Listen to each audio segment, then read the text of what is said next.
Jack is a great guy. He's written a fantastic book. Everybody's talking about it. Go get it. And he's been my friend right from the beginning of this whole beautiful event. And we're going to turn it around and make our country great again. Amen. All right, Jack Posobiec, here we are back live at Human Events Daily, Real America's Voice. We're on with Matt Boyle of Breitbart News. We got cut off a little bit talking about the Anchorage Accords and the way out of it. Matt Boyle, back to you. I want to get you to finish your point.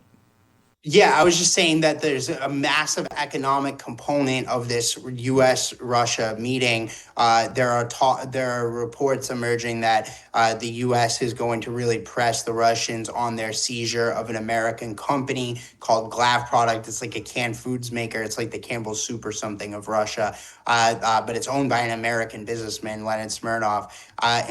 So for where we hear the president will push on that, but then also talking about broader economic opportunities between the two nations. And so if the president is able to open up, an economic channels with the Russians, and there's talk about minerals with the Ukrainians, et cetera, then that can help flip the script back to the point where the Russians stop supplanting and stop doing everything that the Chinese want, right? Like, so they stop being a junior partner to Xi Jinping and become more of a neutral player in the whole thing. And that's what Secretary Rubio, Secretary Bessent, President Trump, Vice President Vance have all made clear is their intent with this broader peace through strength economic component throughout the course of the year. Couldn't agree more. Matt Boyle, where can people go to follow you, get your stuff? Just mboyle1 on X, Twitter, and real Matt Boyle on True Social, and just go to Breitbart.com. Our team's working around the clock. Appreciate it, man. Great job, and congrats on an incredible series of interviews.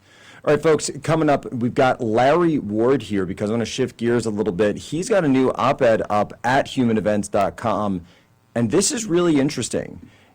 So Larry's been talking about AI. He comes on all the time. He's the founder of Market Rhythm. But look at this.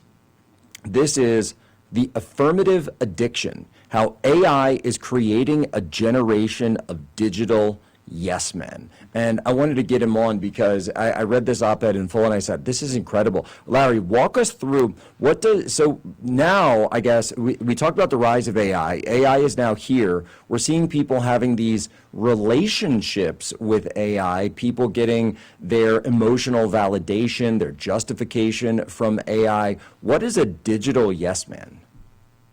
Well, look, this actually started in social media and gaming. The Silicon Valley engineers discovered that they could basically get people addicted to their product, their game, their social media platform by targeting dopamine hits in our brain, basically making us addicted to dopamine. And you've heard this and how damaging it could be within social media, but within AI, it brings it to a whole other level. We're talking 1,000 times more damaging.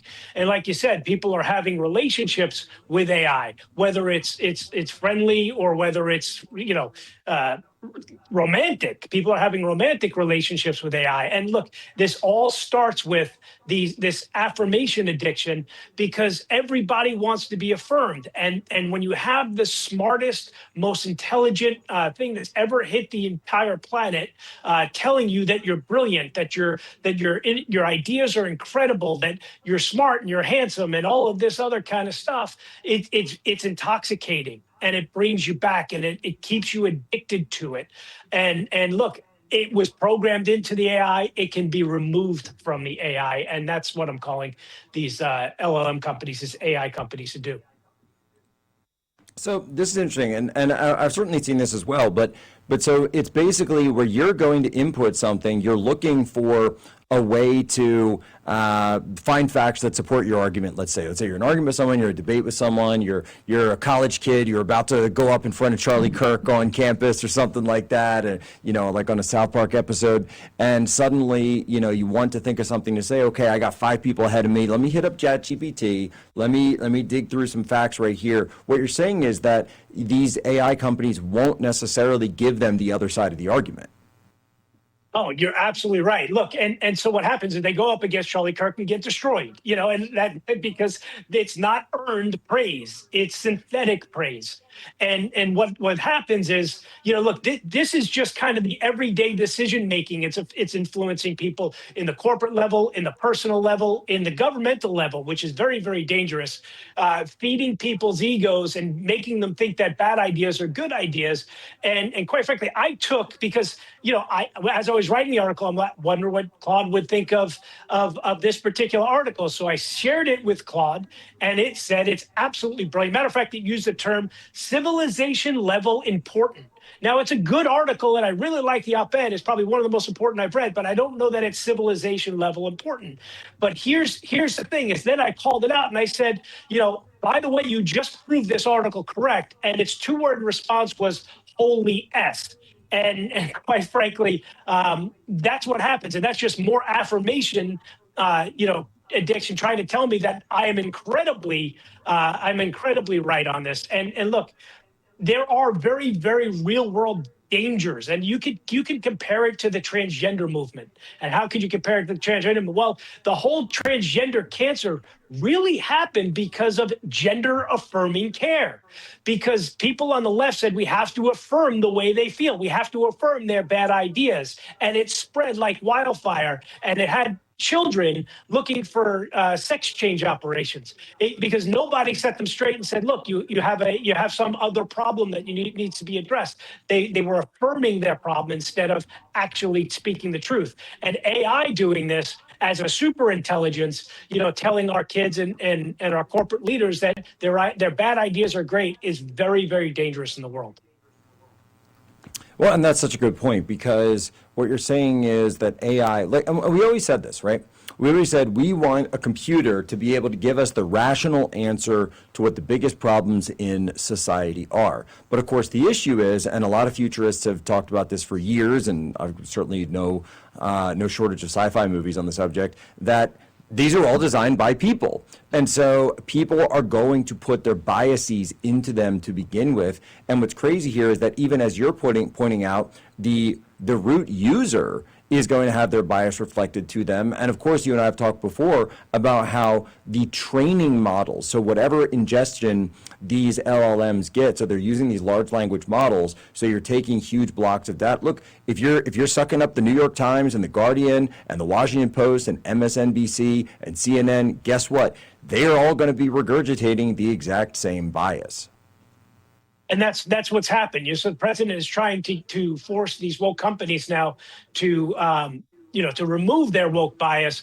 But I will say ChatGPT 5 just came out and it failed my bias test immediately. So on the first try. So they have not done the job, and President Trump absolutely has to not only enforce this, but like you said, if it's only taking garbage from the New York Times and the Politico, you're only going to get garbage out, garbage in, garbage out. That hasn't changed. That is an absolute truth in computer science.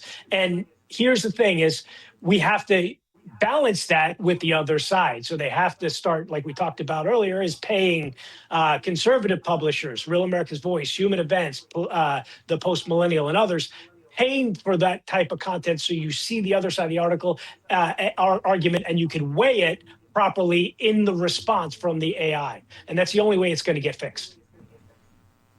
No, I couldn't agree more. Larry Ward, tell people where they can go to get access to the op-ed. You can go to humanevents.com. It's in there. It's, like I said, it's the Affirmation Addiction, and it is real. And what I do stress to the listeners here is do not take this lightly. You have to make sure that you're checking your bias when you're using AI. Couldn't agree more when it comes to that. Larry Ward, thanks so much for coming on, man. Thanks a lot. All right, folks, incredible week. We are on the eve of the Anchorage Accords. Stakes are never higher. NATO, the European leaders, many people, the military-industrial complex do not want this peace to break out. But I will say this, if wars can be started by lies, peace can be started by truth. Ladies and gentlemen, as always, you have my permission to lay ashore.